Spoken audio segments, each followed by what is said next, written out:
In wartime, people do not only wait for missiles, they wait for signs. A silence, a missing appearance, a delayed statement, a strange clip online, a rumor that sounds too dramatic to be true, and for that exact reason, spreads faster than the truth ever could. That is how Benjamin Netanyahu became the center of one of the most disturbing rumor spirals of the war. Claims surged online that the Israeli prime minister had been killed or seriously wounded, and that the person appearing on screen afterward was not really him at all. The rumor was amplified by Iranian state media and then carried further by social media accounts that treated uncertainty as evidence and repetition as proof. Reuters reported that these death rumors spread after the United States and Israel launched joint attacks on Iran on February 28, 2026. At first glance, it looked like just another wartime conspiracy. But that reading is too shallow, because this rumor did not grow in a vacuum. It grew in a climate where fear, propaganda, distrust, and AI anxiety were already feeding each other. The war between Israel, Iran, and the United States had already become a battlefield of narratives as much as missiles. In that climate, a rumor about a leader's death is not mere gossip. It is psychological warfare. It tests confidence, rattles enemies, energizes supporters, and forces the targeted side into an ugly position. Respond too slowly, and suspicion hardens. Respond too aggressively, and you risk making the rumor look bigger than it was. Reuters described Netanyahu's response as a video posted to Telegram from a Jerusalem cafe, where he joked in Hebrew slang and referenced the rumors directly. Reuters said it verified the video's location and timing using imagery and posts from the cafe. But the most dangerous part of the rumor was not the claim itself. It was how many people were ready to believe it. That readiness matters, because it tells you something deeper than whether one specific rumor was true or false. It tells you the public has entered a state where disbelief is now the default condition. A leader can appear on camera, speak, move, joke, and still leave behind a wave of people saying, "That proves nothing." The Verge described this exact mood when it reported on the conspiracy theories claiming Netanyahu had died and been replaced by an AI-generated deepfake. The article noted how visual oddities in the footage, including finger count claims and strange object behavior, were treated by online users as proof of synthetic media, even though those same effects could also come from compression, lighting, or low-quality video. That is what makes this story larger than Netanyahu. Because the scandal here is not only that people spread an extreme rumor, the scandal is that the conditions of digital war made the rumor feel plausible to millions. A public already drowning in manipulated war footage, recycled clips, AI-generated images, and agenda-driven propaganda now sees every imperfect video as potentially fake. PolitiFact and Snopes both rejected the claim that video anomalies proved Netanyahu was dead and replaced by AI, saying the six-finger allegation was not supported by credible evidence. And once a society reaches that point, every appearance becomes a trial. Not a press event, a trial. Every frame is examined. Every hand gesture is slowed down. Every reflection becomes evidence. Every missing interview becomes suspicious. A leader no longer has to be absent to feel absent. He only has to appear in a way people have stopped trusting. And that may be the darkest part of the Netanyahu rumor. Not that it was extreme, but that in a war drenched in propaganda and technological doubt, it no longer felt impossible. The internet no longer watches video. It interrogates it. That shift is the real engine behind this story. When Netanyahu appeared in video clips intended to dispel the rumor, the reaction was not relief. It was forensics. Online users began freezing frames, zooming into hands, analyzing shadows, tracking coffee levels, and comparing face movements to familiar deepfake artifacts. The most viral claims focused on supposedly abnormal fingers, odd hand geometry, and the behavior of objects in the frame.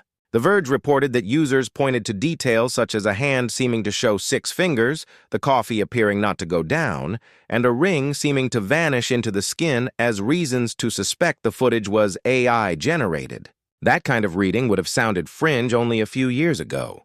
Now it sounds normal. Because generative AI has changed the instincts of viewers. Once people learned that convincing faces, voices, and entire clips could be generated synthetically, suspicion became part of ordinary viewing. No one needs proof first. They need a reason to doubt, and digital video offers endless reasons. Poor lighting looks synthetic. Compression glitches look synthetic. Motion blur looks synthetic. Anything visually imperfect becomes suspicious. That does not mean the skepticism is irrational.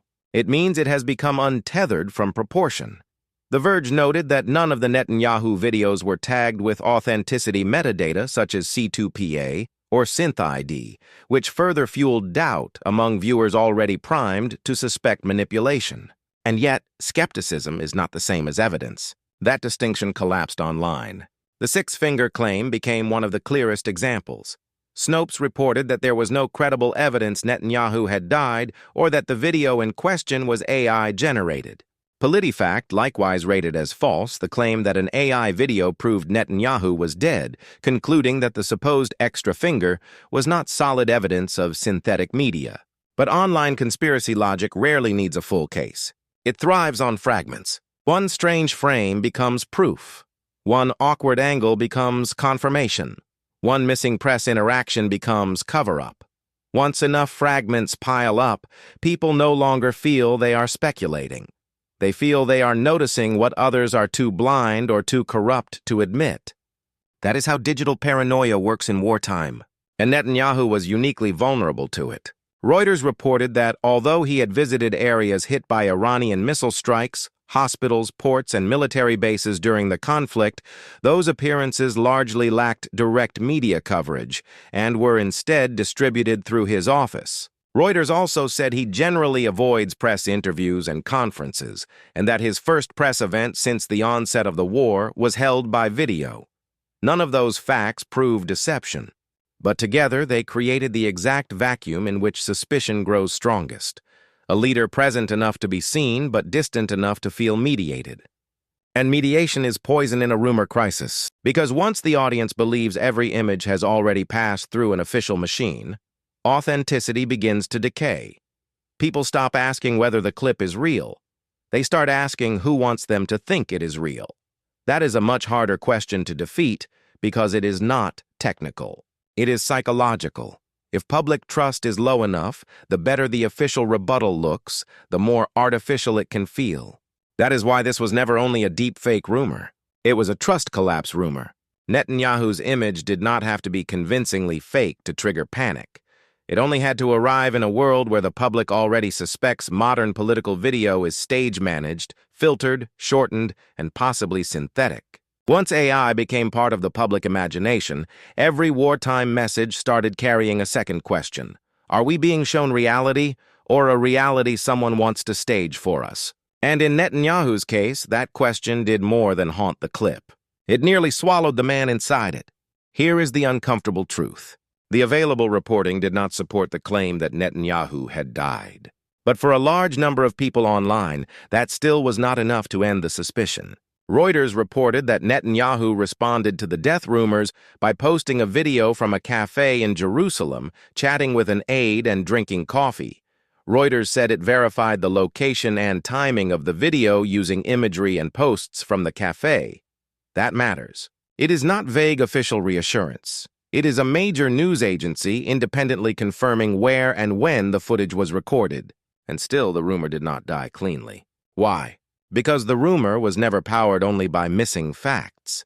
It was powered by the collapse of confidence in visible evidence itself. Snopes and PolitiFact both rejected the claim that visual anomalies in Netanyahu's appearances proved he was dead or that the footage was AI-generated. The Verge also framed the episode not as a solved case of fake media, but as an example of a wider panic in which real footage, low-quality footage, official footage, and hypothetical deepfakes all begin to blur together in the public mind. That means the reporting settled one question but opened a darker one. If verified footage is no longer enough, what exactly counts as proof now? A live press conference? Some would say it could still be manipulated. Multiple cameras. They would ask who controlled them. Journalists in the room? They would say the media is compromised. Raw footage? They would question metadata. Handshakes in public? They would demand closer angles. Once trust has collapsed far enough, no piece of evidence arrives alone. It arrives burdened by suspicion. And Netanyahu is not just any public figure in this dynamic. He is one of the most polarizing leaders in the world. That means the doubt around him is not merely technological. It is political, emotional, and moral. People do not judge video of Netanyahu the same way they might judge video of a minor official.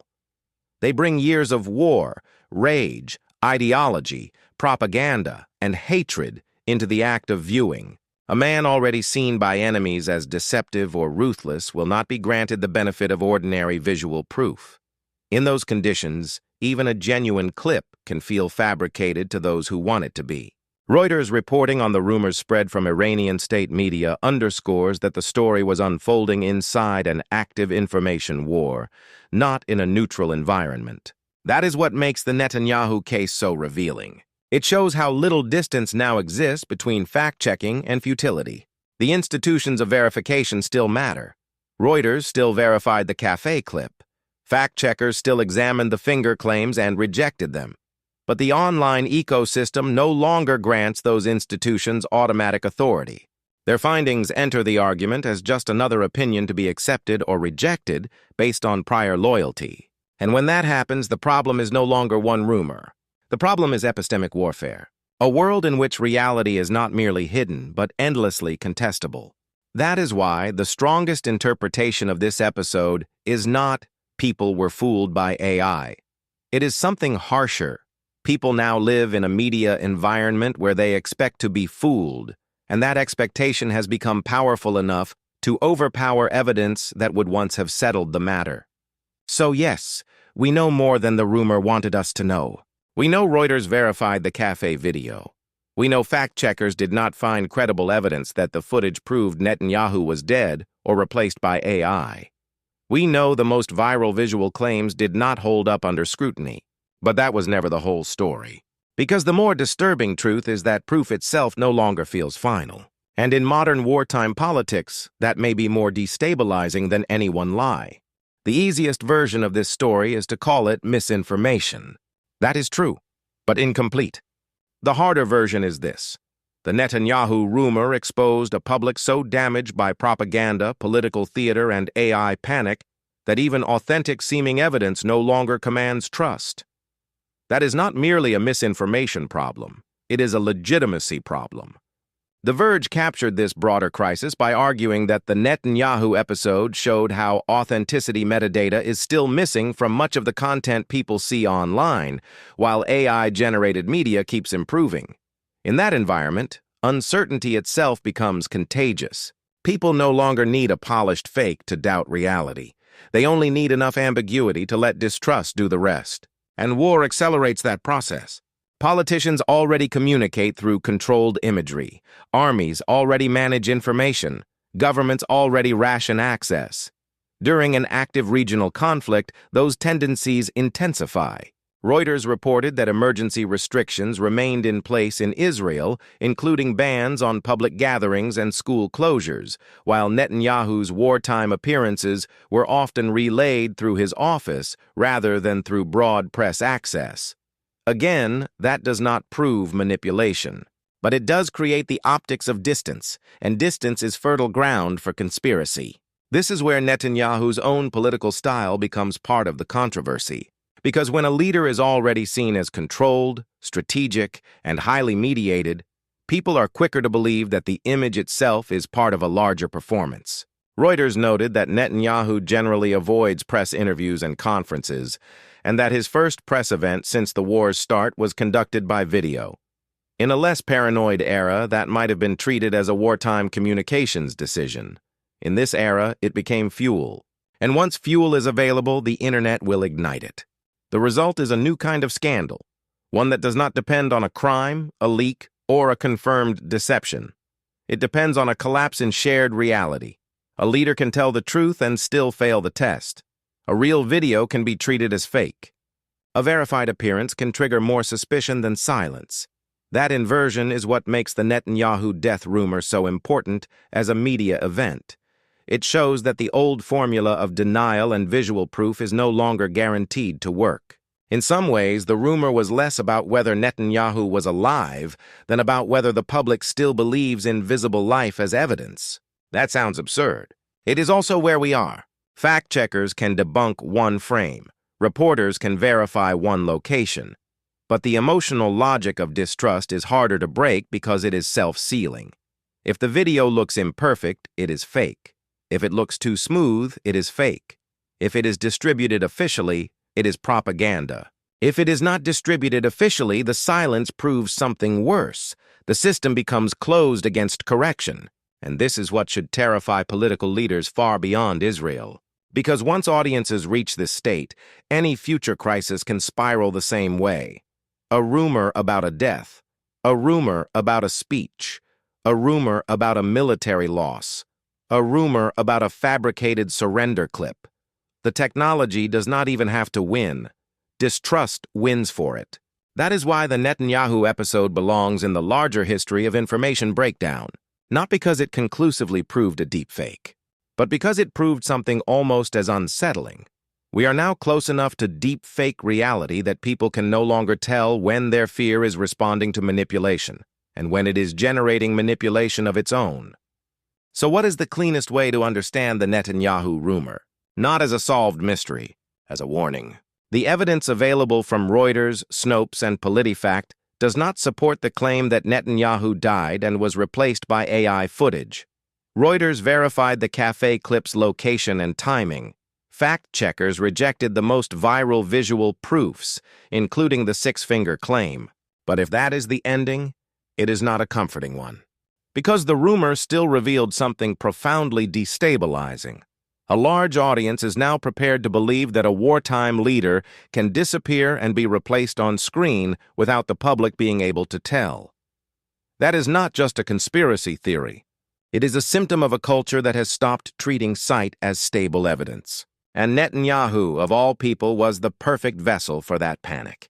He is polarizing enough to attract extreme claims, powerful enough to symbolize state control, controversial enough to invite moral suspicion, and visible enough that every public appearance becomes a referendum on authenticity. The rumor attached to him because he already existed at the intersection of politics, propaganda, and hatred. Once war intensified and Iranian state media pushed the death claim, the internet did the rest. That is why this story should not be remembered simply as people thought Netanyahu was dead.